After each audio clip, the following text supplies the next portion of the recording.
Little Jim Reeves, Whispering Hope. Great song. That's an old song too. That's been around for ages. Long time. Yes, sir. 9:06 in the morning, country at the cross. Robert and Glenn, the two good-looking old guys. 80 degrees in Fort Payne, about 81 degrees in Scottsboro. They've surpassed us over in Scottsboro, and it's Water getting hot down there. Yeah, the water's warming up. Yeah, we're talking about that fishing flag. You know, that may be another one of those things you have to add to that is watch out fishing hot water. Yeah, it's pretty warm now. Yeah, it is. And that only helps that grass to grow, milfoil and all that grass. Back a few years ago, I had a neighbor. I caught a bunch of crappie, and I knew he liked fish. You know, he liked fish to eat fish, and I said, "Hey, you want to mess with crappie?" He said, "No, I don't just do. I believe I'll wait till the water gets cold, and then you know, it's in the summer." Yeah. And he said, "I'm gonna wait till the water gets cold. I just don't like to eat them. They don't have that good taste in the summer." I never have been able to tell the difference. I love them, you know, catch them in the hot water, whatever. I still love the taste of fish. Summer, winter, fall, spring. I do too, but it does make sense, you know, the warmer water, you know, the Well, flesh. It does make sense if you taste the difference, but I can't. Yeah. My palate is not that sensitive, so I can eat anything pretty much except now. You know, go talk about going down and eating those oysters from the bay and, you know, squid. I've eaten squid, but I don't like it.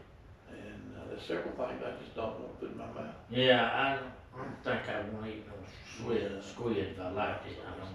I've seen those things underwater. They look, the bigger ones especially, they look ferocious. Yeah. I was diving down in, I think it was Grand Canyon maybe, and I was in the water. I was kind of getting my picture stuff together as everybody else got out. And I was real close to shore, but here come a big old squid. Yeah. And he looked at me and swam up about 2 feet from me. And then I just said, "What are you gonna do, buddy?" And he backed off a little bit, and I swam toward him. And he came back toward me, and we were playing chicken. Yeah. You know, there for a little bit. Then I looked off my side, and he had some buddies. He wasn't alone. Uh-oh. And one to my left and one to my right. Yeah. And I thought, time to get out of Dodge. So those squid, you know, they'll squirt some ink at you too. They'll gang up on you, won't They'll they? gang up on you, yeah. And they're ferocious. They got a big old hook. Now some of these big ones down in the Gulf of Mexico, well, actually out in the Pacific coast off of Mexico, they got some little squid that may be, you know, they're called giant squid. Yeah. And they're about, could be 10, 12 feet long or more. Oh. And one of those come at you, I guarantee you're gonna leave town. Yeah, I think I'd want to mess with them much. Hey, changing the subject, you ever notice something that's hanging over your eye, like a hair, like an eyebrow or something, you know, you can't get it off? Yeah, I got a bunch of them. Yeah, well, I thought it was a hair, you know, one of my gray hairs. Yeah, but it ain't just that eyelash. Yeah, but I went in the mirror a while ago, looked in the mirror, and that thing, I had one eyelash, it was just white as it could be. Yeah. That thing was 1.5 inches long. Yeah, you gotta be careful, cause they get pretty long and can punch you in the eyeball. Well, that one wanted to me, cause I reached up there and I grabbed it with my big old long fingernail. Yeah, put I it plucked out. it out. Let it go. And it hurt now. It brought tears to my eyes, but Yeah. that thing's not hanging down over my eyeball. That's aggravating, isn't it? Man, we'll talk about the strangest stuff on this show. Yeah, we do. Yeah, people say, boy, those guys are crazy. They're nuts. Yeah. They're idiots. Idiots. 9, 10 in the morning. Got a bunch of good stuff coming up. Got some Joey and Rory. What a great group or singer, man and wife. Yeah. Joey's done gone home to be with the Lord. Yeah. Then we got some Cody Johnson. He gonna sing one after a while called "I Can't Even Walk Without You Holding My Hand." Right. And some Alan Jackson, and right now we got Jimmy Fortune. Yeah. And I like this old boy. He's I like do me too. too. He's country as he can be. Well, yeah. He's got one other thing in common with you, but I don't know if I want to say it or not.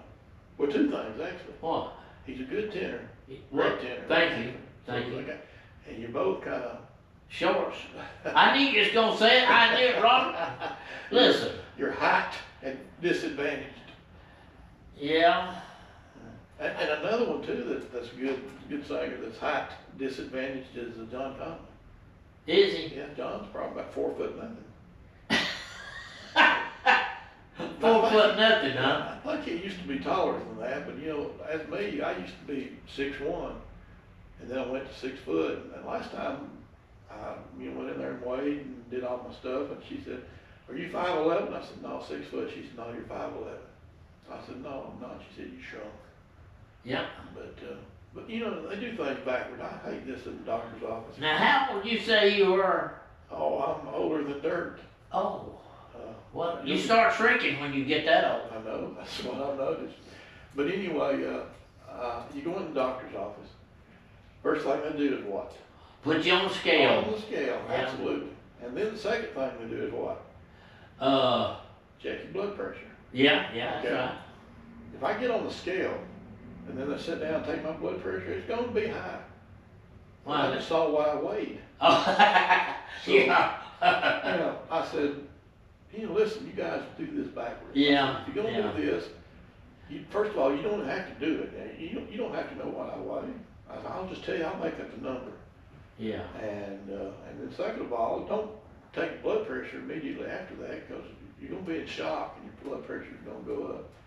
So I think I need to start a movement of people dissatisfied with the way the doctors do things. Yeah. You think that'd work? Well, it might, if you got insurance. I'm stubborn.